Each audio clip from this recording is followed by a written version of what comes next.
what a waste everywhere. At least this guy's not wasting his gas by mowing his lawn. He's got nice rocks. Instead, it could be food everywhere. Just walking down the street on my way home from the store, those bushes could be berry bushes, all that could be garden boxes. It's such a waste just to see people's lawns constantly everywhere you go being mowed and gas being wasted without a single anything being produced by it that you can use or eat. It's a complete waste. We could do so much more with our lawns. Anyways, I just thought I would give a quick shout out of my local neighborhood. At least this place looks nice. That's got nice, beautiful bushes. They're not wasting their time mowing it. They planted things that would grow properly, but all of that could be replaced with things that are just as beautiful, but produce food. I mean, even edible flowers. There are so many different edible flowers that people could decorate their yards with, that at least hungry people could come by and eat. Again, just more lawn.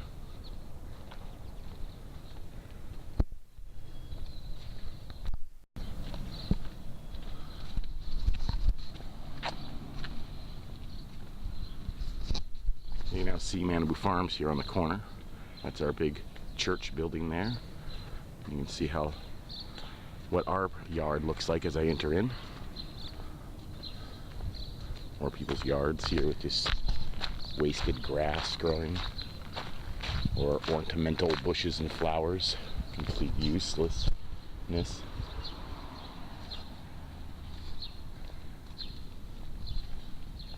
Let's cross over to the other side of the street and get into our yard.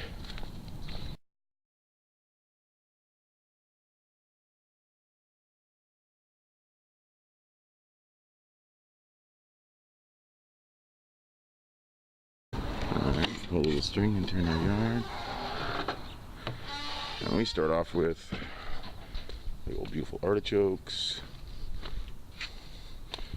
my neighbor's cat trying to get attention, my peach tree, potato plants, lettuces, onions, more potatoes, sweet peas, garlic, chives, everything you could imagine growing in the garden. Apple trees, plum trees, just as much food as we can possibly grow.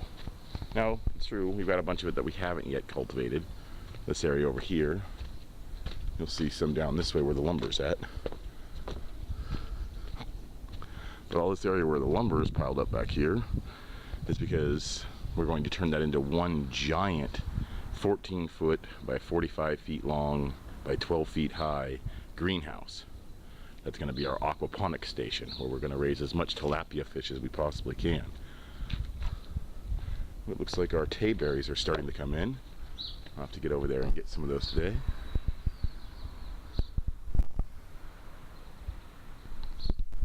Okay, well that was just a quick little update. You've seen the greenhouse, and this was the difference between my yard and the yards in my neighborhood. We have a lot more live food material.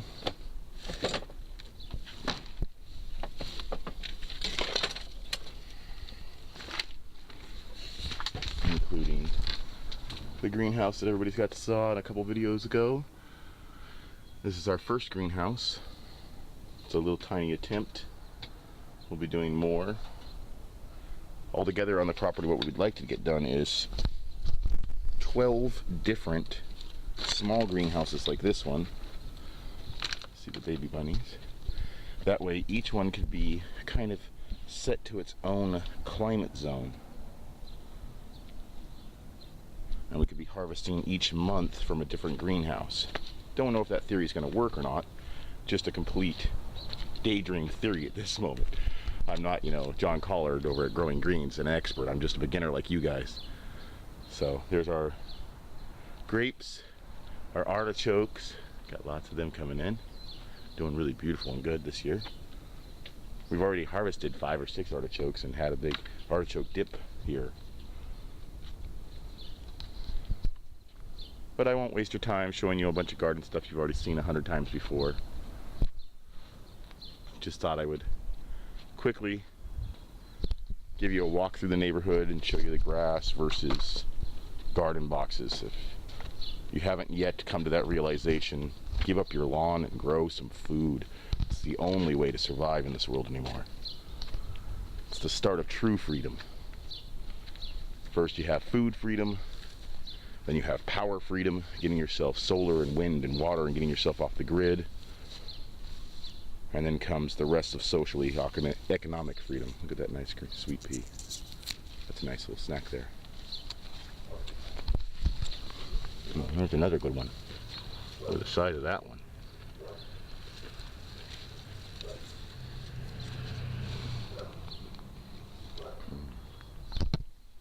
Okay, well, now, I'm not from the South or anything, so I really don't know, but obviously these collard greens have gone into flower, and I probably should have harvested them before that.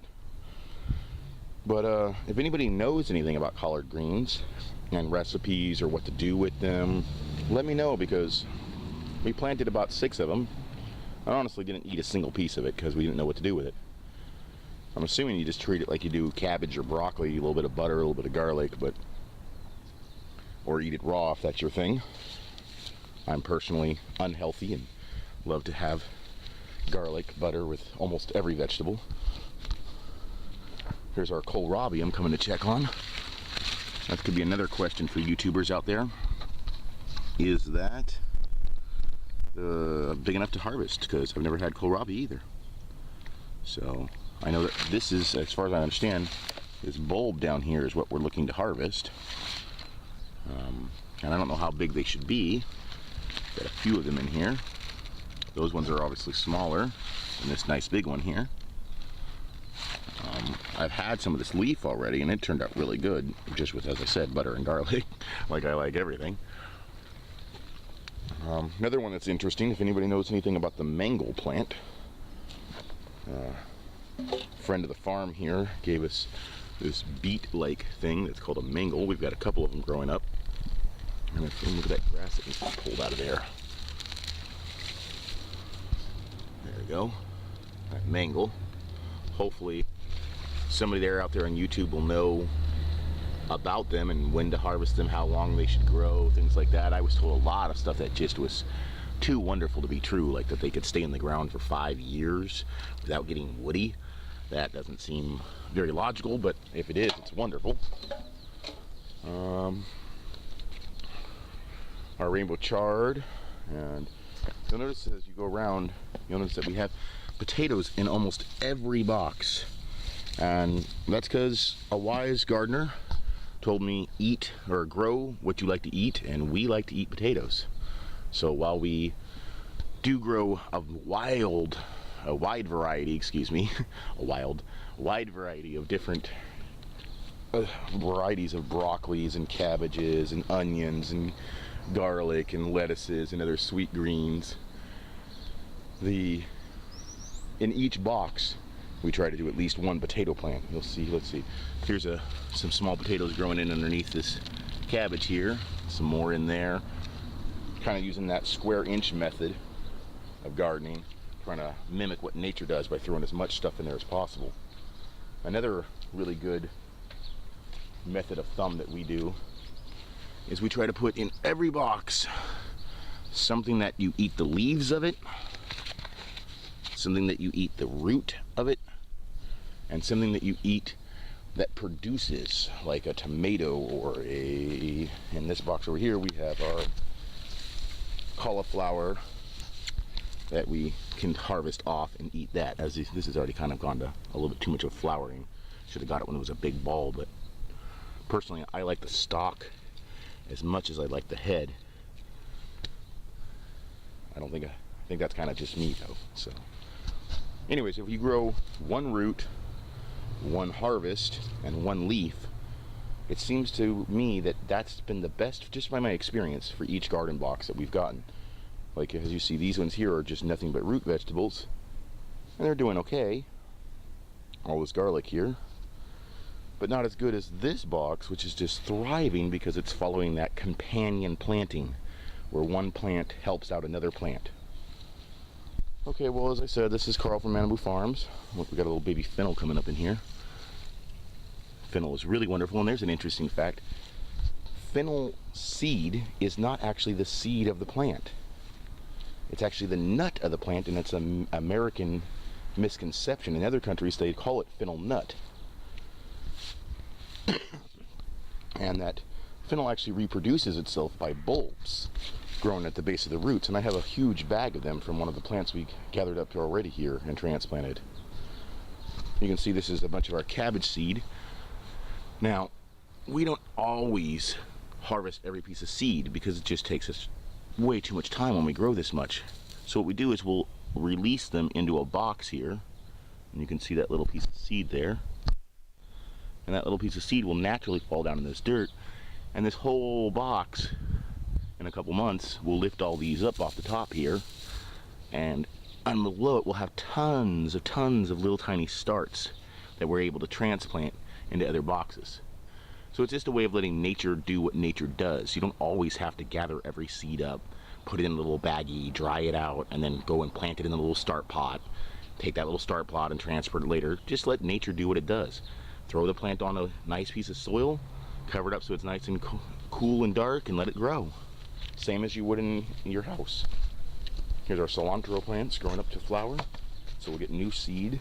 We pretty much don't ever harvest anything until after it's flowered, produced seed, and given us new, so we can keep going. A couple strawberries in here on the strawberry plant. That one's ready to be harvested too. And that one needs a little bit longer.